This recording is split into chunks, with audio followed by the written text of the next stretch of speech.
Bem-vinda, seja muito bem-vindo. Eu sou Léo Lopes. É com muito prazer que recebo você hoje aqui em mais um episódio especialíssimo do nosso curso de podcast. Como você já está percebendo aqui, a gente não está no Estúdio 1 da Radiofobia, a gente está em Belém do Pará, mais precisamente na escola Cezim, aonde nasceu e continua sendo gravado o Cezimcast, um projeto que acontece aqui dentro da escola. E eu tenho o prazer de estar aqui. A gente está numa viagem de férias, eu e minha noiva Natália, e a gente vai trazer para você hoje um episódio especialíssimo para contar um pouco da história do Cezimcast, como que a escola vem utilizando o podcast ao longo de muitos anos já, e contar um pouco dessa história que é tão legal de uso do podcast numa aplicação educacional com diversas possibilidades. E para fazer isso hoje, eu estou aqui, na verdade, ele está me recebendo aqui, meu amigo Vitor Estácio. Que prazer demais, meu irmão, a gente tá junto aqui. Eu já falei, né, que para mim é meio complicado, né? O quê? Imaginar, já passamos, né, dessa fase. Passando, mas hoje, especialmente, estava comentando com a Natália, estava comentando a respeito da mesa de áudio. Sim. Em 2000, quando foi, Antônio, que a gente começou? Foi 2018 para 2019? Eu estava no 6º ano, era 2018. E aí, como é que eu ia imaginar que 2026 tu ia estar aqui mexendo no meu equipamento e a gente falando, bicho, eu era só um ouvinte do Radiofobia, entendeu? Cara, mas isso é uma história muito interessante você falar, porque quando a gente produz podcast, a gente não imagina aonde ele vai chegar, a gente não imagina quem vai ouvir, e a gente não imagina de que maneira que a gente vai, indiretamente, sem querer, influenciar as pessoas a produzirem os seus podcasts das mais variadas maneiras. E ao longo desses anos, eu já vi o podcast sendo utilizado de muitas formas parecidas por muita gente. E é uma pedra preciosa quando aparece uma aplicação diferente, com um objetivo diferente, principalmente porque não nasceu com aquele objetivo inicial que todo mundo faz ou fazia até pouco tempo do podcast, de querer ter audiência, de querer, né, hoje em dia muita gente quer ser o novo Jovem Nerd, o novo Flow, e não, nasceu como um projeto que você identificou, que eu gostaria que você contasse um pouco aqui, primeiro se apresentasse, mas que nasceu como um projeto que você identificou que poderia ajudar a desenvolver habilidades que os alunos poderiam usar, não só em sala de aula, mas pela própria natureza de ensino do Cezim, para a vida, né? Sim. Então, conta um pouco primeiro quem é você, mas antes disso, vamos apresentar o Anthony. Vamos. Né? Anthony, que legal ter você também. Você que foi, piloto foi o... Teve no protótipo do Cezimcast. Aluno do protótipo, que legal, cara.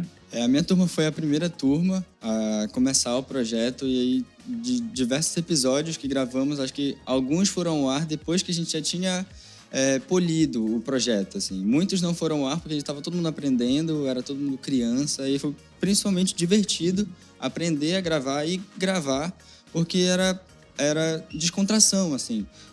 E a gente desviava muito, não do foco de estudar, porque estávamos estudando enquanto estávamos gravando, mas não era uma avaliação rígida, não era uma prova, a gente não tinha que responder questão, apesar de estarmos sendo avaliados. Sim. Enquanto gravávamos. Você está com que idade hoje? Estou com 19. Meu Deus. Quando você gravou o primeiro Cezimcast, você tinha que idade? No 6º ano, eu tinha, eu acho que 12. 11 para 12. 11 para 12 anos. Cara, e por que, Estácio? Primeiro, conta um pouco de você, né? Conta um pouco da escola aqui em Belém. Quem ouve o Radiofobia sabe que a gente, todo final de programa... Matrículas abertas. Faz o jabá. Cezimcast, matrículas sempre abertas. Inclusive, se você fizer um filho e disser que você estava ouvindo Radiofobia, você vem aqui que vai ter desconto especial. Tem essa brincadeira recorrente lá. Ei, isso, a gente fez essa brincadeira, Antônio. Teve um ouvinte que era daqui que ligou e disse: eu ouvi o Radiofobia, eu quero um desconto. E deu desconto? Não veio matricular, infelizmente. Então, se viesse matricular, tinha... Mas conta um pouco da história. Primeiro da sua, né, se apresentando para o ouvinte aqui do curso de podcast, e contando um pouco da escola, né, de como que a escola surgiu, a escola que tem uma metodologia muito, muito particular também, de ensino e tal.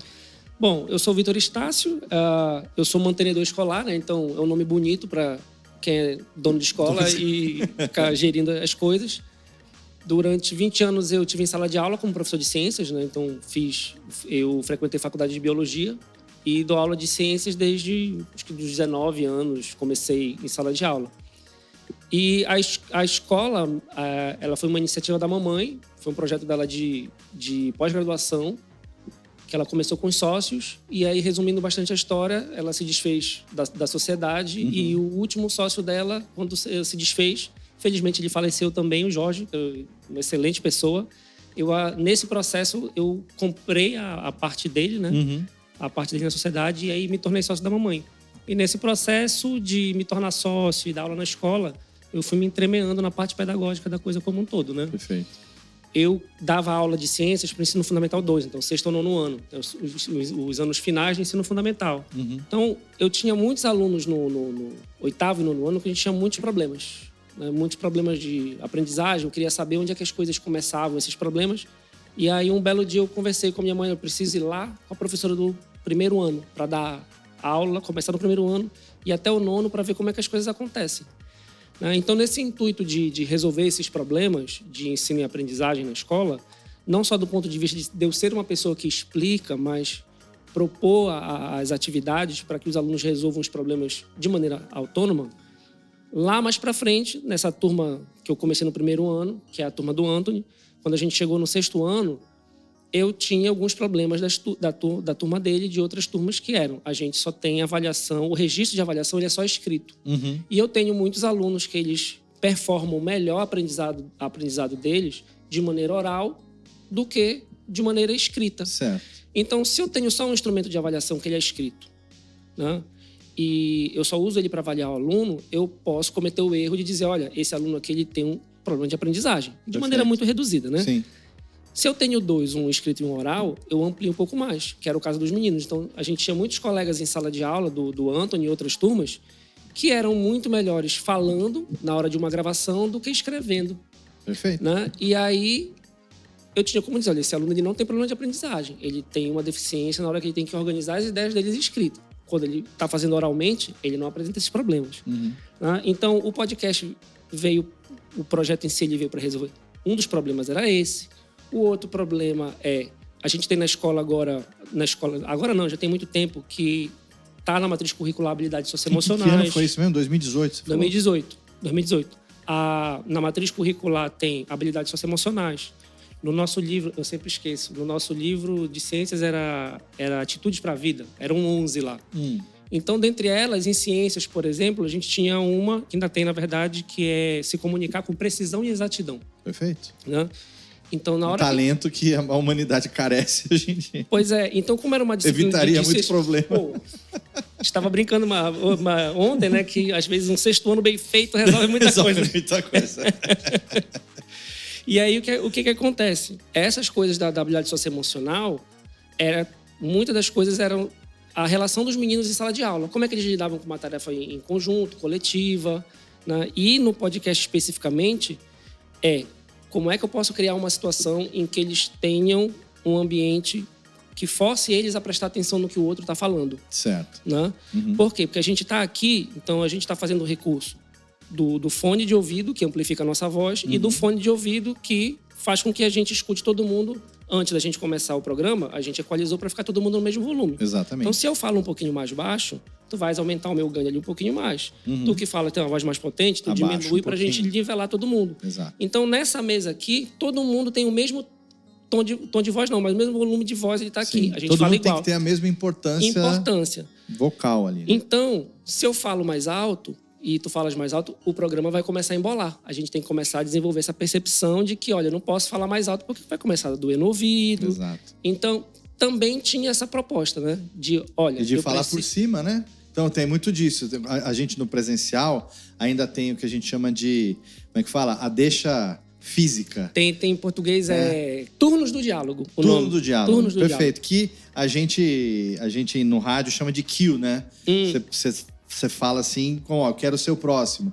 E aí quem está conduzindo o papo, ele sabe e já coordena. Muitas vezes no remoto, a gente que grava muito remoto, utilizando ferramentas como o StreamYard, o Meet e tudo mais, a gente ou utiliza o botãozinho de levantar a mão lá da ferramenta, que a gente raramente usa, porque ele faz barulho. Ou a gente vai muito no quê? Naquele feeling, naquela coisa de estar habituado a gravar com aquelas pessoas e saber quando alguém tá querendo falar. Então, tentou falar, o outro interrompeu, você já segura, na próxima você já dá a deixa pro outro.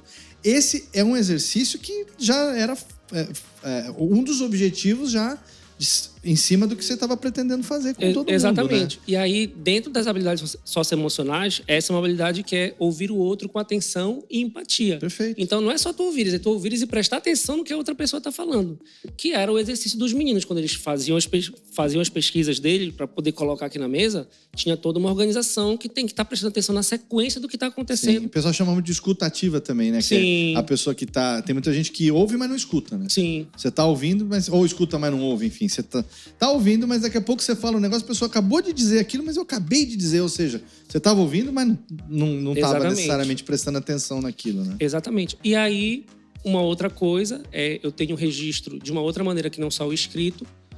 E perfeito. Um outro ponto que é muito importante, que é as coisas que os meninos falam na escola, e agora que o Anthony está na faculdade, acontece isso na faculdade também, que as coisas que se falam na escola, elas ficam na escola. Uhum. E muitas vezes o que é feito numa sala de aula como essa daqui, ela fica só na sala de aula. No máximo, ela vai pro corredor. A gente vai montar um cartaz, um folder, qualquer coisa, a gente vai apresentar num dia ou vai deixar exposto na escola. É uma coisa que fica muito na turma, né? Ela não sai do muro da escola. Uhum. E aí, como bons velhos que somos, com o advento da internet, né? Sim. A gente pode transmitir esse arquivo e outras pessoas podem ouvir, né? Então, Perfeito. Tem produções dos meninos que são excelentes e que elas não precisam ficar encerradas na escola. Uhum. Outras pessoas podem saber. Claro. E isso, obviamente, quando eu pensei, era do ponto de vista pedagógico. Acabou que isso escalou também para ser uma base do marketing da escola. Então, eu não faço, tipo, a gente está com o Matheus aqui na técnica, né? Uhum. Então, o Matheus, quando ele vem para cá, a gente não fica pensando todo o tempo num vídeo de promocional da escola. A gente grava e faz um resumo das atividades que estão aqui. Sim. O podcast é outra coisa, que é uma atividade dos meninos, mas como ele já está pronto, ele é uma plataforma de divulgação do trabalho. Então, ele surgiu como uma proposta pedagógica, mas ele tem vários outros braços, né? Vários outros braços.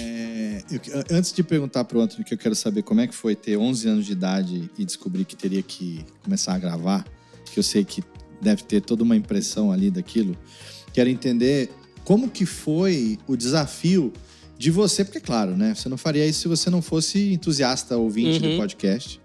Eu não sei quanto tempo faz que você ouve. Você estava em 2018, você começou a ouvir podcast quando? Cara, já perdi a conta. Muito lá atrás. Já, tipo, sei muito lá, lá atrás. 2010, 2009. Jovem Nerd 76, 60. O número do programa. O número do programa. Então você foi 2008, por ali, lá muito, atrás, então. E você era bem jovem, então, quando você começou a escutar. Eu comecei a ouvir com o iPod quando lançou o iPod. Então você, o entusiasta de podcast, ok, muito bem. Dono de escola, vamos chamar assim, beleza. De repente você vem com uma ideia que hoje em dia, eu não gosto muito dessa palavra, mas a gente tem que usar. Você vem com uma ideia disruptiva, uma ideia nova, né? Que rompe um pouco daquele protocolo pedagógico. Sim. Inclusive, você tem a liberdade por ser dono de uma escola. Sim. Que tem uma metodologia diferente. Queria que você explicasse um pouco, até tá no nome do CESIM, né? Como que foi, primeiro, trazer essa ideia? Porque como diretor, ou como dono da escola, não diretor necessariamente, você pode trazer uma ideia, mas você não pode impor uma ideia. Você tem que ter uma aceitação do corpo pedagógico e tem que fazer um teste, né? Das cobaias, as mini cobaias ali que você utilizou para testar. Eu quero entender um pouco de como que foi esse processo de dividir uma ideia, de fazer ali um brainstorming, de trazer essa sugestão para o corpo docente. Como que foi até você chegar? Porque os objetivos a gente já entendeu. Sim. Mas e as barreiras, as dores daquele momento? Porque deve ter tido, né? Tem. Assim, eu tenho que me remeter à minha mãe. Então, somos sócios na escola. A minha mãe sempre me criou com muita liberdade de fazer as coisas. Tipo assim, sempre me deixou ser bagunceiro com as minhas coisas. Então, em casa, meu primeiro computador eu montei e ele passou, tipo assim, as peças alguns meses na mesa de jantar de casa. Até um Natal, em que, tipo assim, ninguém pôde jantar na mesa porque o meu computador tava lá e eu precisava terminar de montar. A minha mãe deixava, ela sempre foi. Então, esse comportamento, anos depois na escola, ela continuou permitindo como como sócia, né? Como colegas de trabalho, eu continuo permitindo. Então, eu podia experimentar as coisas. Os meninos, foi na turma dos meninos, muito coisa de experimento que a gente usa até hoje. Vou fazer nessa turma, vou fazer. O podcast especificamente, acho que o Antônio não vai lembrar porque foi uma reunião com pais, que eu cheguei numa reunião e falei, galera, eu queria testar isso daqui e eu vou usar um pouco da aula de ciências para poder testar. E aí as mães, porque era majoritariamente as mães que vinham na reunião, deram ok e eu fui fazer a prototipagem. Só que antes disso eu estava pesquisando áudio, estava lendo o teu livro de produção de podcast para ver como é que fazia, fazendo levantamento de preço de equipamento, que não é barato, né? De ter tudo, de ter todos os equipamentos. Tanto é que comentei contigo mais cedo que antes era uma Yamaha gigantesca, que era um monte de cabo passando, porque eu queria que todo mundo tivesse o seu fone de ouvido. Agora não, é só uma e tá tudo certo. Sim. Então, tudo isso ele aconteceu. Mas, assim como as outras coisas que eu propus para a disciplina, minha disciplina de ciências na época, ele era para resolver problemas. Né?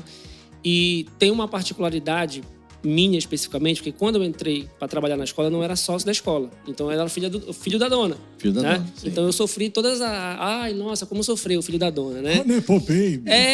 Mas naquele sentido de que, tipo assim, bicho, tu tá fazendo isso porque tu é filho da dona. Então, em algumas coisas eu tinha que provar do ponto de vista pedagógico que tua mãe nunca te deu limite, não me deu limite, quer fazer as coisas. E aí eu coloquei em prática as coisas que eu aprendi na faculdade, né? Então, eu vou atrás do autor para justificar o meu projeto. Perfeito. Porque aí não sou só eu dizendo. Exato. Né? Então, fui lá, fiz levantamento, montei o projeto, tá aqui, vamos fazer, vamos testar? Vamos testar. Encontrei barreiras em colegas de trabalho, né? Na época foi um problema. Existe um gosto pessoal em fazer aquilo acontecer, existe uma paixão envolvida naquilo, uma simpatia por aquilo, mas não é um projeto egocêntrico, é um projeto que você sabia que aquilo, como você explicou no começo, poderia ser muito útil para resolver esses problemas que eram identificados, né? Tanto é que, tipo assim, eu digo que eu não gosto de apresentar o Cezincast. Eu apresento porque eu tenho que apresentar. Obrigado. Eu sou obrigado a apresentar. Eu queria que os professores apresentassem. Só que, tipo assim, eu sei que a dificuldade de ter que aprender mais uma coisa. Exato. Então, eu prefiro eu apresentar e eles participarem da atividade. Porque uma coisa é você ter a habilidade da didática de você, na pedagógica, né? De você estar na sala de aula e passar um conteúdo.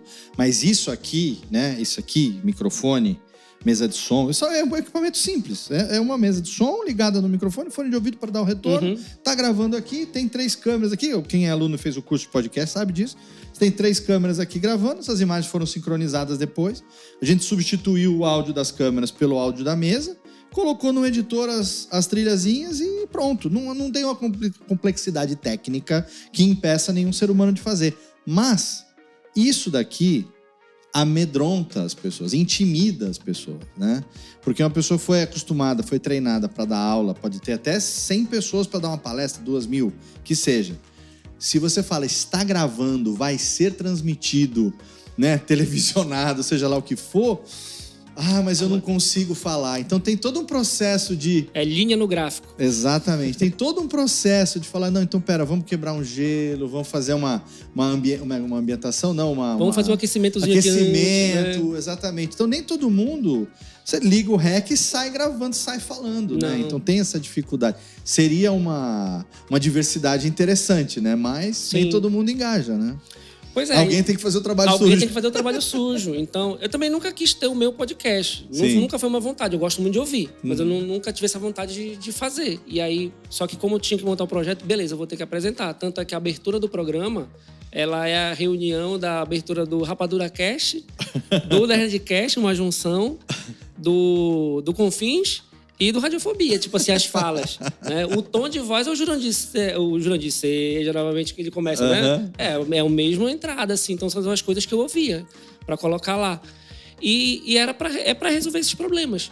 E aí a ideia é que as outras disciplinas se valham dessa atividade. Porque tu falaste em ser disruptivo, mas ele é esse programa em si, o que a gente faz de ciências, ele é um bate-papo sobre ciências, né? Que é o Tenha Ciência Disso, é o nome do programa dentro do Cezincast. Ele é isso, pessoas conversando.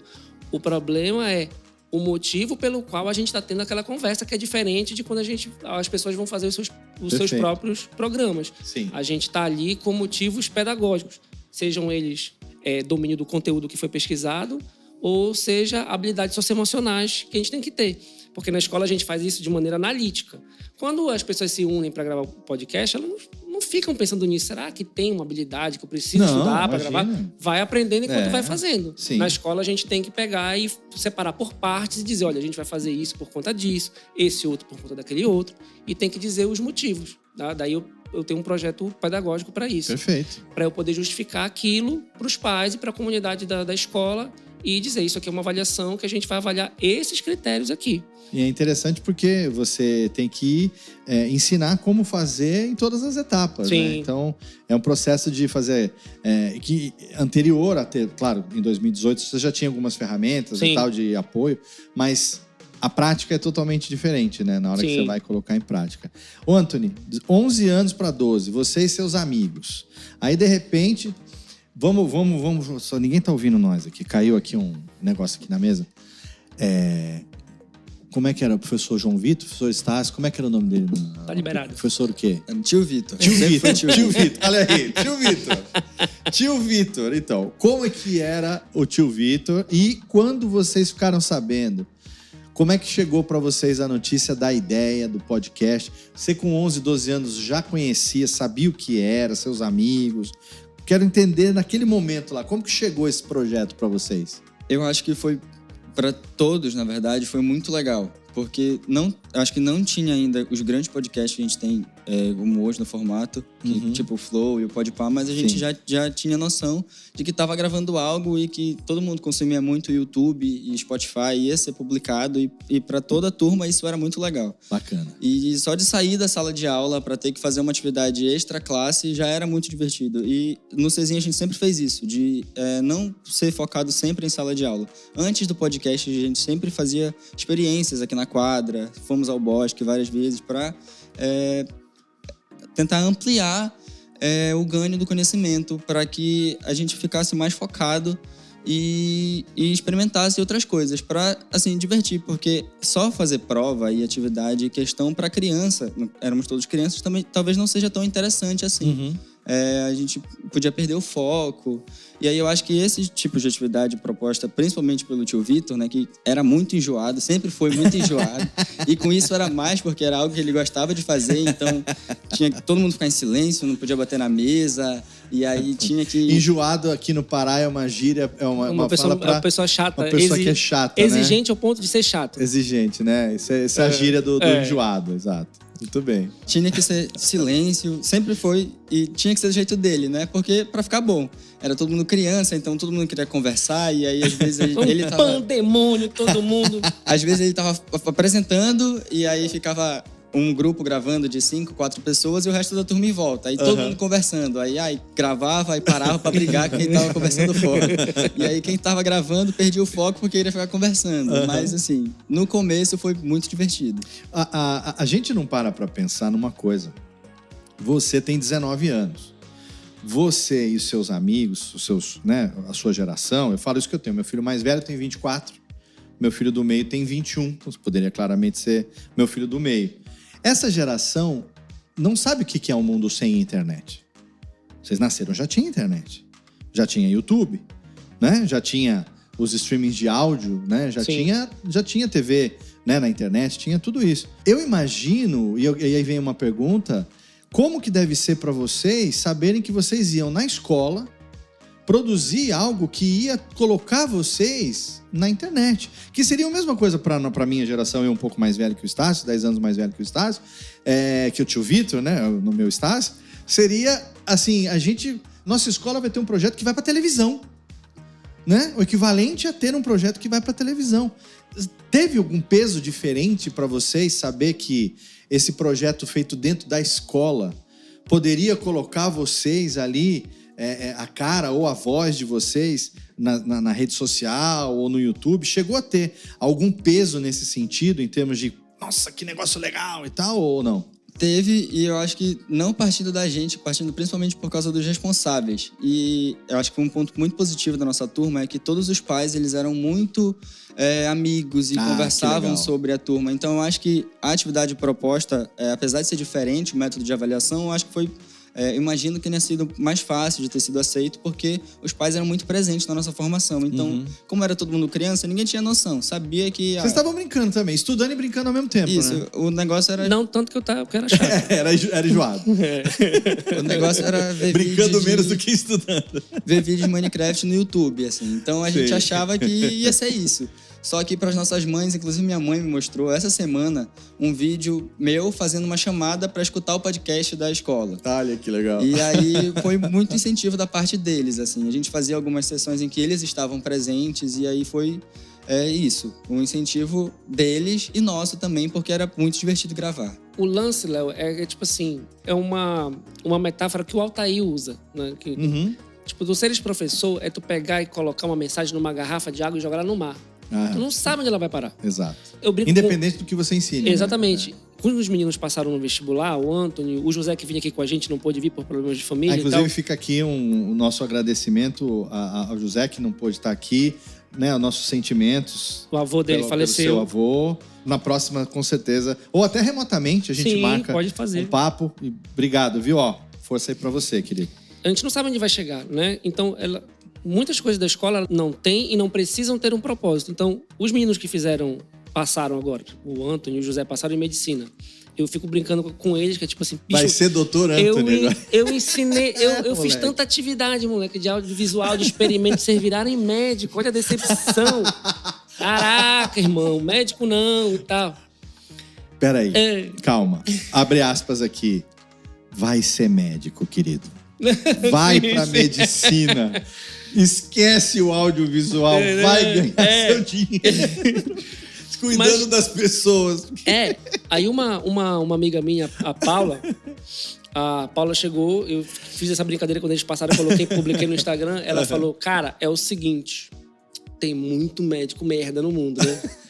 Tu queres deixar todas essas vagas de medicina para aqueles alunos daquelas escolas mais lá do centro, ou uma galera que entende que é uma galera que veio do bairro de periferia e tal, que viveu determinados problemas que essas pessoas só olham de cima. Aí eu falei, ok, eu vou parar de brincar agora. Então, o CESIM é Centro Educacional... Sócio-interacionista. Sócio-interacionista. Nome grande. Qual a diferença da metodologia ou da filosofia de ensino do CESIM comparado a uma escola particular? Eu vou pro meu discurso de visita de pai quando eu chego aqui na escola. Excelente, tá? Então vamos lá. Acabei de ouvir o Radiofobia, quero matricular o filho com desconto aqui no CESIM. Como faz?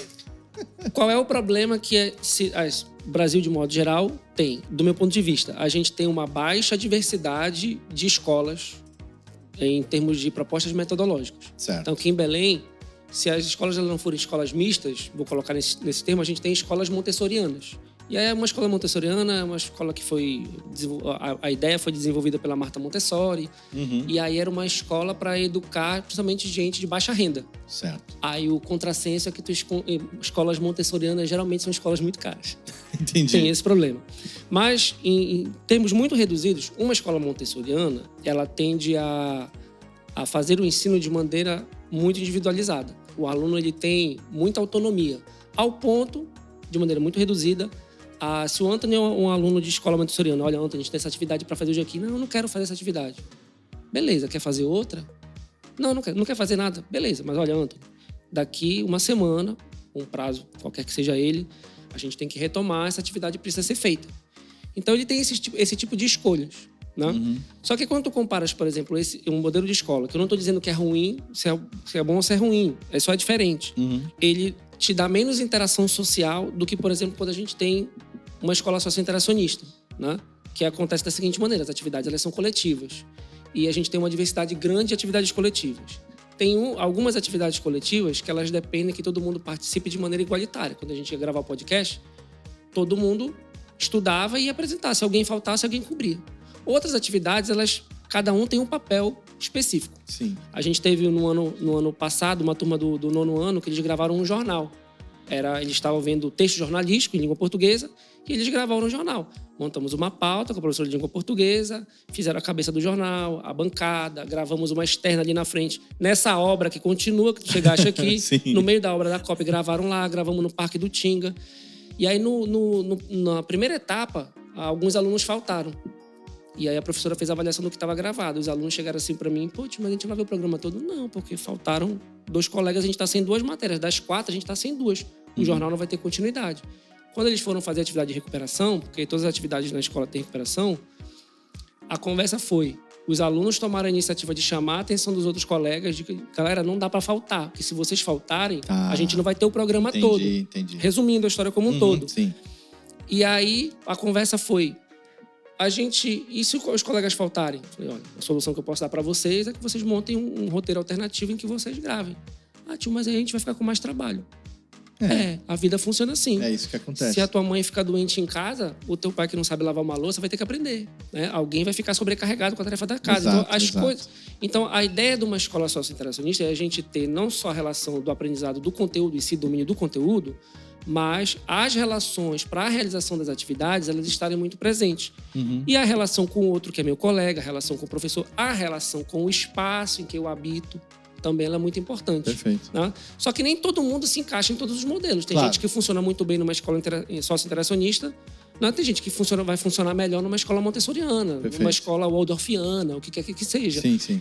Então, a gente ter uma diversidade pequena de metodologias faz com que a gente tenha essas dificuldades. Os alunos têm que se encaixar em escolas que, de repente, eles não se sintam bem. Né? Então, o socio-interacionismo ele foi desenvolvido pelo Levi Vygotsky, que é um psicólogo soviético. Perfeito. Né? E não é uma coisa nova. É um embasamento metodológico relativamente antigo. Né? Mas ele tem essa percepção do trabalho coletivo em si. Tanto é que o Anthony vai lembrar aqui que as nossas atividades, que se tornaram, por exemplo, o Cezincast, no livro, eles eram as atividades, no final de algumas atividades, que era, olha, vocês vão fazer uma pesquisa e compartilhar com os colegas. Ah, perfeito. Olha, vocês têm uma pesquisa e vocês vão compartilhar com a comunidade escolar. A maneira como isso foi realizada é que foi diferente a partir da implantação do projeto. Eu só fiz a alteração, por quê? Porque a gente está em 2026. Você tem formas e formas de apresentar, né? Ninguém tá... Foda só se tu estiver vendendo imóvel no sinal. Não, Ninguém usa mais. Eu, na época... Eu vou falar um pouquinho para você, meu filho, da época que eu era criança e jovem. A gente usava um negócio chamado mimeógrafo. Batia na máquina de escrever assim um papel que tinha um negócio chamado papel estêncil, que era um negócio roxo, assim, que passava no outro papel de estêncil, assim, aí você botava no mimeógrafo. Já vi isso, tem alguma vez na tua vida? Era uma máquina que fazia... Joga no Google, mimeógrafo. Era uma máquina que você colocava esse papel, você digitava, batia na máquina, fazia desenho e tal, e ficava do outro lado, aonde tinha saltado assim o papel, né, em relevo, ficava com essa tinta roxa colada. Aí você colocava numa máquina que girava, você tinha que usar um álcool ali, por isso que era muito Era a droga do jovem estudante, cheirava. Delícia demais o cheirinho de mimeógrafo. Você não ri não, que você já viveu, passou por isso também. Dona Natália rindo aqui. E nisso a gente tirava cópias, né, do trabalho para distribuir. Enfim, aí, brincadeiras à parte, mas tinha métodos e métodos, né? E a gente tá na época onde tá tudo aqui, né? Tá tudo aqui no celular, tá tudo na palma da mão. Todo mundo tem acesso a tudo a todo momento. Então... Tu queres ver um exemplo? Quantas vezes vocês pegaram um livro na biblioteca da escola? Nenhuma. Muito pouco. Por quê? Sempre no tablet. Em muitos aspectos virou um lugar anacrônico. Em que sentido? As atividades que eles fazem, não é para eles darem, não era uma aula do conteúdo. Sim. A gente vai estudar, sei lá, a parte do corpo humano e explicar para a turma. Não tô dando aula no ensino fundamental para formar outros professores. Sim. Então, as atividades deles eram, a gente vai consultar o site do IBGE, uma revista de divulgação Ciência Hoje, revista FAPESP, essas coisas. Só que mesmo essas revistas que têm publicação impressa, elas têm a versão online. Claro. Né? Então, como a gente precisava pesquisar, não era como eu que tinha que ir lá no prédio do IBGE pegar a informação entrando aqui no site do IBGE. Então ficou um espaço, em certa medida, anacrônico se ele não for renovado para outro tipo de material impresso. Perfeito. Entendeu? Então a gente fazia ali no iPad rapidinho, pesquisava. Menos papel e mais natureza. Entendeu? Então essa modificação também. E velocidade, né? Praticidade. Você está ensinando também que você tem acesso àquilo na escola, você vai ter acesso àquilo também na sua casa. Exatamente. No seu computador, no seu iPad, no seu celular, né? E aí isso muda uma outra perspectiva, que era, em um tempo atrás, o Conselho Estadual passava para fazer fiscalização. Onde é que está a tua sala de informática? Ah, sim, Aí uma vez eu tive um grande debate com a moça que veio fazer fiscalização. Eu falei, não tenho. Ela, mas onde é que teus alunos fazem pesquisa? No iPad. mas não tem uma sala. Não, mas eles podem levar o iPad pra sala, lá pra... Tá vendo aquele monte de iPad carregando ali, ó? Ele fica aqui na biblioteca, tem internet na escola toda. A gente pode levar lá pro jardim lá atrás, lá na quadra, então não importa. E é um conceito de que, né, quando surgiram os computadores que tinha monitor grande, né, era desktop ainda e tal, então justificava você transformar as antigas bibliotecas em salas de informática. Sim. Hoje em dia é tudo móvel, né? A internet não tem mais fio. Sim. Os aparelhos também tem uma autonomia de bateria, então pra que isso, né? E aí a coisa de fazer relação dentro de uma escola sociointeracionista, pensar na relação com o objeto de estudo e com os materiais que tu tem também. Perfeito. Entendeu? Então, o material que a gente usa de uma editora, que é a Editora Moderna, ela pensa a distribuição para o país como um todo. Então, como ela sabe que em alguns lugares no interior tu não vai ter acesso a celular, ela ainda tem lá fazer um folder, uma cartolina e tal. Claro, porque é a realidade de cada lugar, né? Eu aqui em Belém, por mais que a gente esteja num bairro de periferia, a gente tem acessos muito bons. Não tem por que fazer um cartaz. A gente vai fazer um vídeo. Claro. A gente vai gravar um podcast. Com certeza, com toda certeza. Entendeu? 2018, aí 2019 o projeto engatou depois do primeiro ano. Só que teve uma pandemia, remada, né? Aí teve uma pandemia no meio, né? A gente tentou gravar alguns online, mas foram o áudio uns 2 anos no tele em si? Um ano, 2020 todinho. E aí 2021, alguns colegas ficaram em casa, então a gente tinha meio que aula híbrida, 2021. E aí, nesses 2 anos, não teve a gente gravou, mas gravou remoto, mas a qualidade do áudio ficou muito ruim. Meio que pra tentar manter o projeto, né? Teve um dia que a gente fez uma guerrilha, quando a gente voltou, que a gente gravou. Um ficou dentro do aquário da biblioteca, onde ficam os livros. Um ficou fora e o outro ficou na sala dos professores. Porque a gente não podia estar próximo. E a gente gravou. Teve uma que a gente gravou, que eu equalizando o áudio. Falei, mas que merda que esse áudio não tá uma bosta a captação. Aí eu lembrei, eu gravei de máscara. Pois é. Aí, não, galera, não tem como. Fica muito assim. Aí a gente, não... Um vai pra aquela sala, outro vai pra aquela sala, Aí a gente gravou, entendeu? Porque a gente tava afim de gravar. Eu tava afim de gravar, né? Na verdade. Sim. E com o retorno das aulas depois, aí deu pra retomar o projeto. A gente retomou. E ele tá até agora, né? Então já são de 2018 pra cá, vai fazer 8 anos já. Nossa, 8 anos de projeto. E você foi até o último ano, né? Sim, eu me formei aqui no ensino fundamental. E a gente tem publicados, né? O último que eu gravei foi em 2021, que eu acho que tem publicado, que foi o da Revolta da Chibata, eu vi hoje. E tem o dos colegas da minha turma, se eu não me engano, tem o da Revolta da Vacina. Tem esse que eu lembro que a gente gravou um em cada lado, teve o do Que é Massa, com o José. Sim, tem esse também que a gente gravou de cada lado, é verdade. Tem alguns programas, alguns programas que eles não foram ao ar porque era um cuidado meu. Os meninos não tinham acesso a essa dimensão, mas a gente chegou a conversar algumas coisas que eram faladas. Teve um programa que foi de língua portuguesa que eles tinham que contar histórias. Então eles tinham que ver, apresentar os 3 atos de contar uma história. A introdução, né, o clímax e o desfecho. Sim. Só que eles tinham que contar histórias que aconteceram com eles em casa. Perfeito. E aí, pra gente não ficar tolhindo os meninos de não contarem as histórias que acontecem em casa, até porque a escola também tem esse papel, né? De repente, uma criança conta alguma coisa na escola, a gente ficar atento, olha, aconteceu alguma coisa de errado em casa, né? Perfeito. Algumas coisas escabrosas foram contadas. Impublicáveis, assim, né? Não dá, uma relação de casa, que ela é muito pessoal, que serviu para avaliação, mas ela é impublicável. Claro. Né? Porque eu não vou deixar... Vai expor também, expor as pessoas, claro. Um certo constrangimento, entendeu? Sim. Eu não sei se aquele aluno, se aquela história aconteceu do mesmo jeito que ela tá caindo na boca dele ali. Com certeza. Né? Porque, falei um negócio do meu pai, foi da minha mãe, da minha avó, e aumentou pra caramba lá. Então tem esses cuidados. Então, muitas coisas a gente não publicou porque não ficou legal pra publicar. Sim. Outras ficaram legais, mas... para não expor falas de crianças, a gente não publica. Mas antes de qualquer coisa, o objetivo é a dinâmica em si, a dinâmica né? em si. É o podcast. Isso é que eu acho interessante, porque hoje em dia muita gente associa podcast a esse formato, né? Necessariamente. Pessoas atrás de uma mesa, uma ou mais pessoas, 2 ou mais pessoas conversando. Isso não é podcast, isso é um formato possível de se fazer podcast. Tudo que você gravar em áudio, ou agora também em vídeo, mas desde que tenha, né, distribuição, e você colocar ele na internet acessível para o ouvinte ouvir onde, quando e como ele quiser, sem limitações, isso é podcast. É a prática de você fazer esse tipo de distribuição. Hoje em dia a gente tem como referência, vou fazer um podcast, então você tem que ter mesa, microfone, cadeira, alguém para conversar. E às vezes uma marca específica de microfone. Exato, aquela marca de cadeira, aquela mesa específica, tem que ter uma televisão atrás, tem que ter... Não, isso é um formato que muita gente está usando na internet, deu certo. Por incrível que pareça, é um formato que está diminuindo a cada dia, porque tem gente que está parando e, enfim, meio que essa bolha do MesaCast. Né? É custoso, e é caro, exato, tem que ter uma estrutura. Quando, na verdade, você pode, né, como ferramenta, utilizar o podcast, tanto dentro na escola, não dentro de sala de aula necessariamente, mas tanto dentro da escola, como dentro de uma empresa, para fazer a divulgação de uma campanha, de uma marca, de um produto, de um serviço. O podcast como meio e não como fim. Sim. E é isso que o Cezincast faz. Então, independente de você ter ele, que nem, né?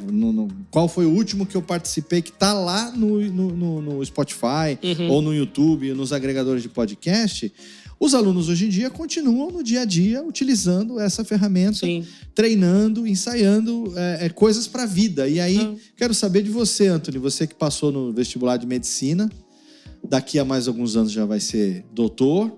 Você vai seguir qual caminho da medicina? Já sabe, não? Geriatria para cuidar de mim. De nós, assim?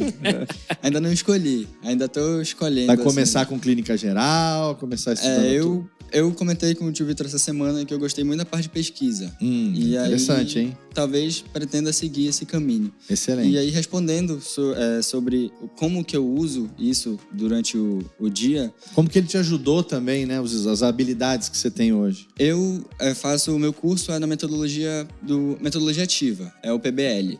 E o que a gente faz? Toda semana, praticamente, a gente tem um podcast, porque a gente não tem aula expositiva sobre o assunto. O professor não chega e explica sobre o sistema endócrino ou sobre o sistema nervoso.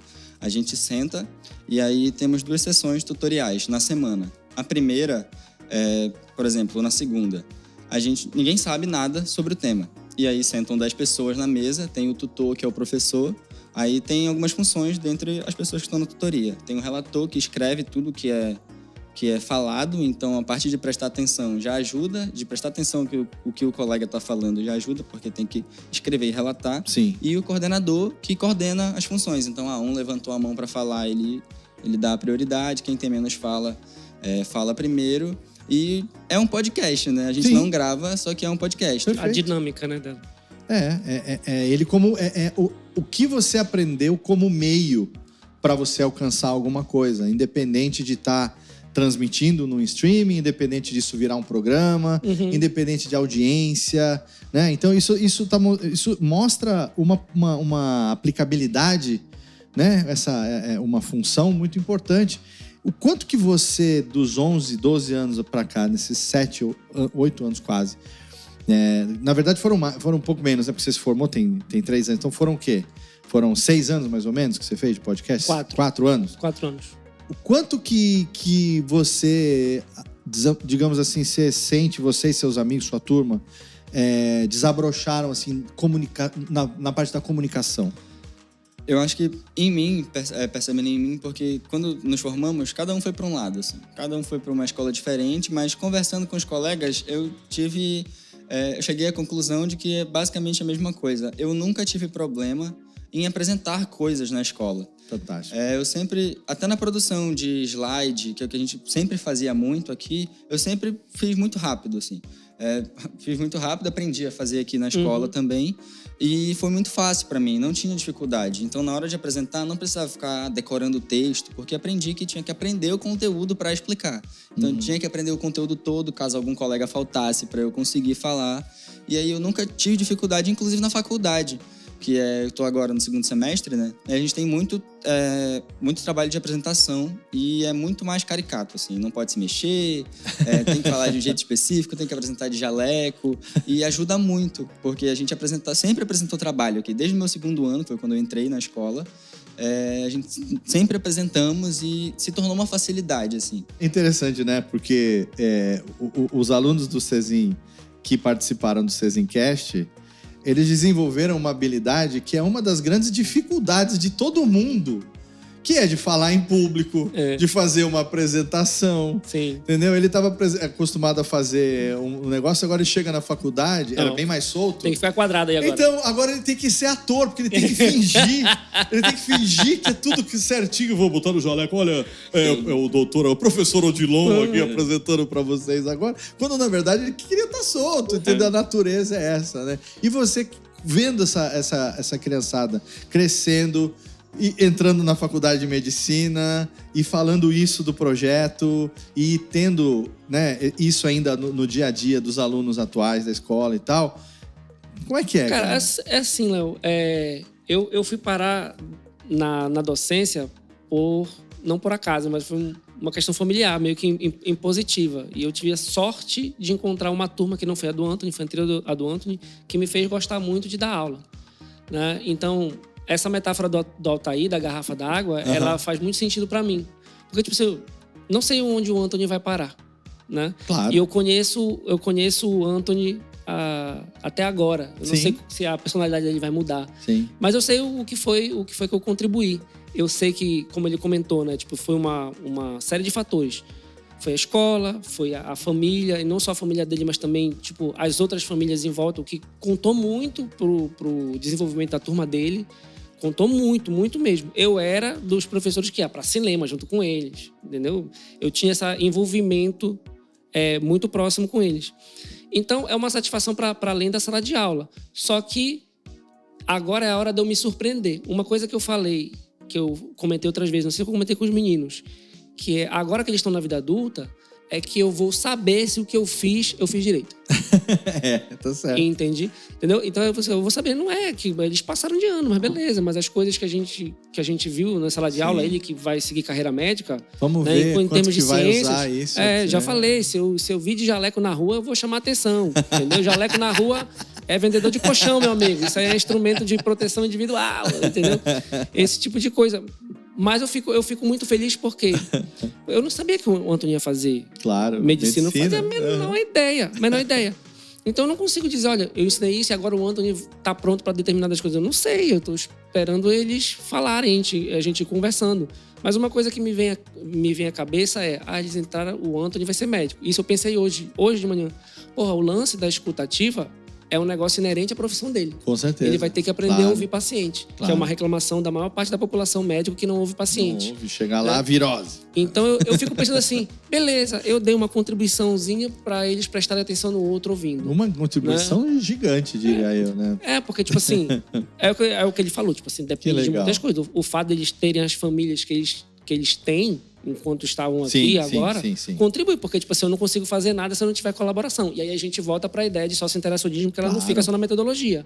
Ela depende toda a comunidade escolar interagir, né? E entender como as coisas funcionam. A família que já tem uma visão diferenciada por ter escolhido esse tipo de método para colocar os filhos, já é já mostra uma postura diferente, né? Diferenciada, uma preocupação diferente com a educação dos filhos. E a sorte de estar num projeto, de ter esse tipo de projeto. É que com certeza você vai levar isso pra vida. Você vai contar isso pros teus filhos no futuro. Né? Você nunca vai esquecer do tio Estácio e do Cezincast. Eu não deixo, enche o saco. Tá vendo? Então, sabe o que esse é um dos segredos da imortalidade, né? Não, mas uma das maneiras de ser imortal é essa. É você fazer coisas que vão ficar na memória de alguém. Eu tenho uma babaquice tatuada, Léo.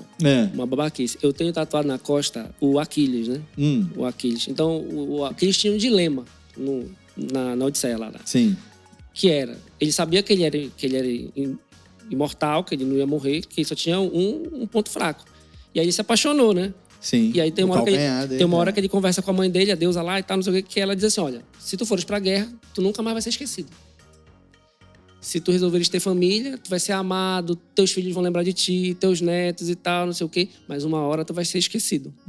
Ele decidiu ir pra guerra. Sim. Então, é meio que um dilema que, na minha cabeça de quem fez faculdade de biologia, que eu queria ser o cara que ia ter o nome no livro, assim, fundamentos de alguma coisa. Vitor Estácio, entendeu? Aquele livro grossão de faculdade. E a minha vida mudou. Não, tipo assim, eu me apeguei a esses meninos. Sim, eu vou ser esquecido. Não importa. Sim. E tá tudo certo.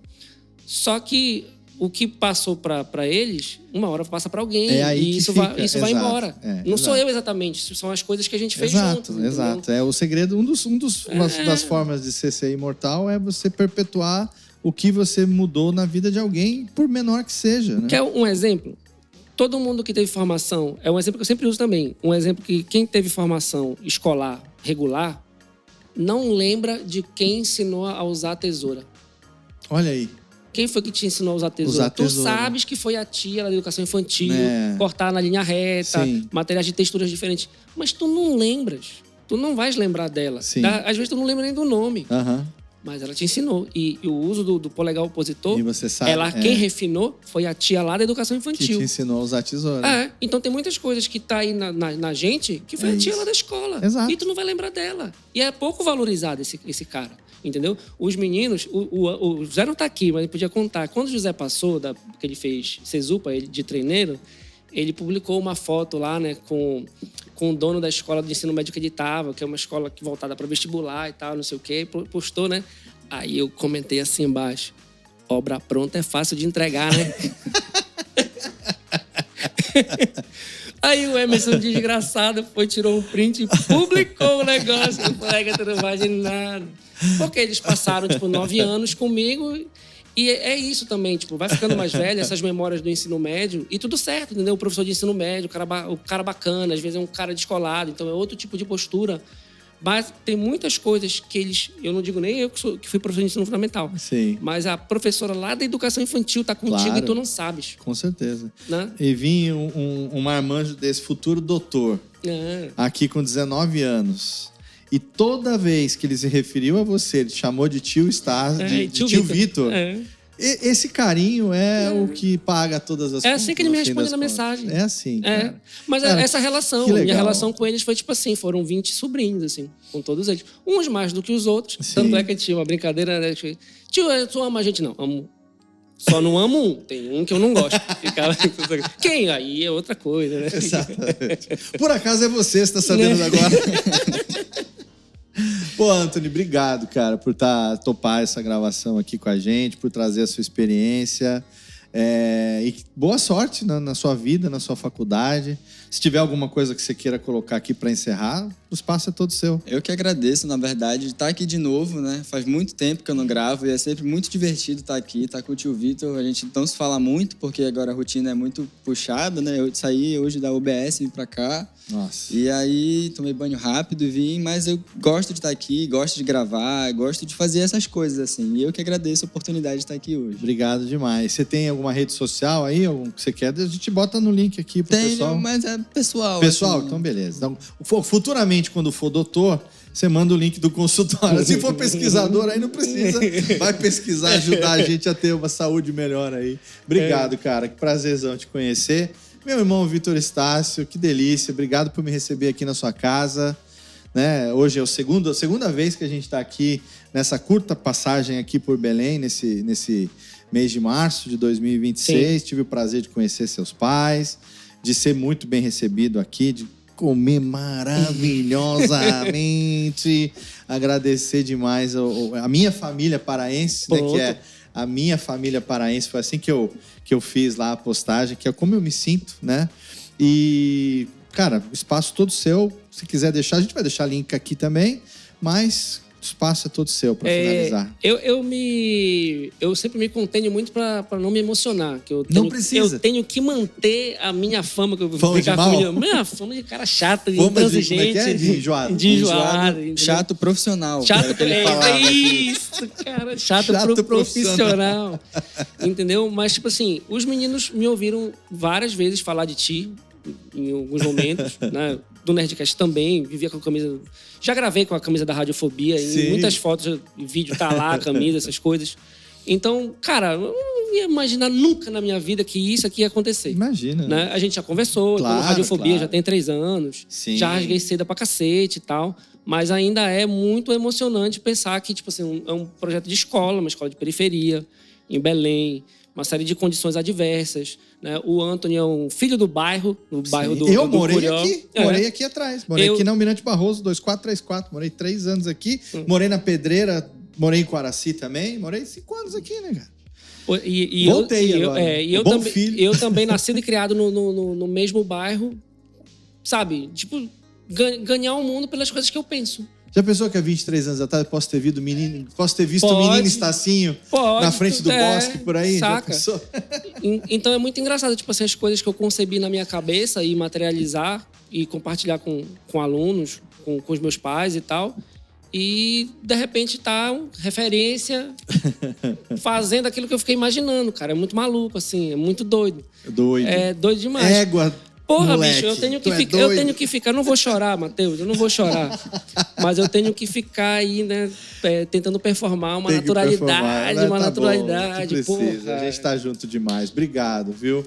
Obrigado. Todos os links aqui da escola, né, do Cezinho, vão estar aqui na postagem do episódio.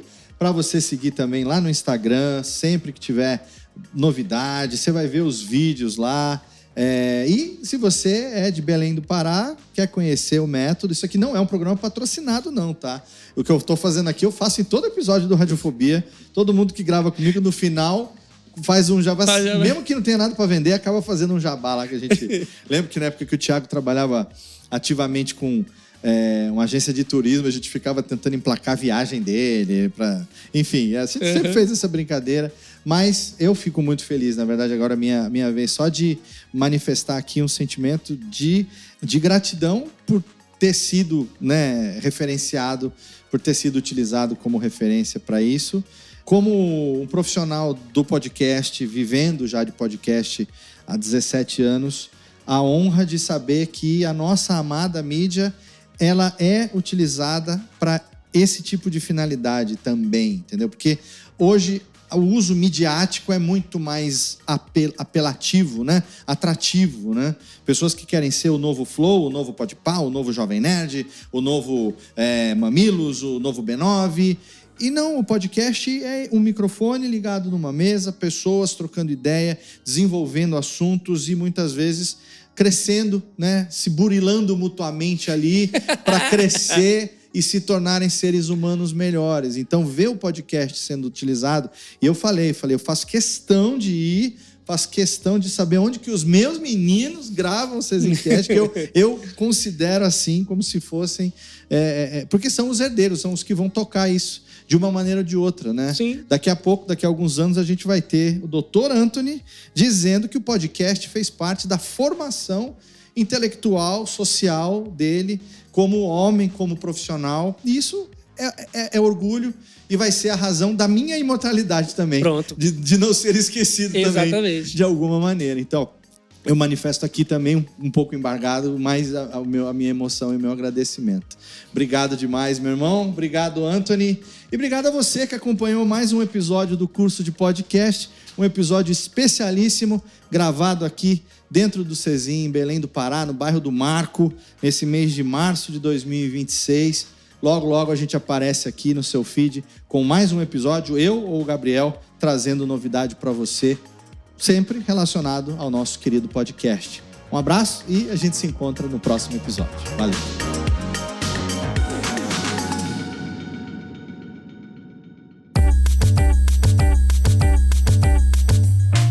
Esse podcast foi produzido pela Radiofobia Podcast Network.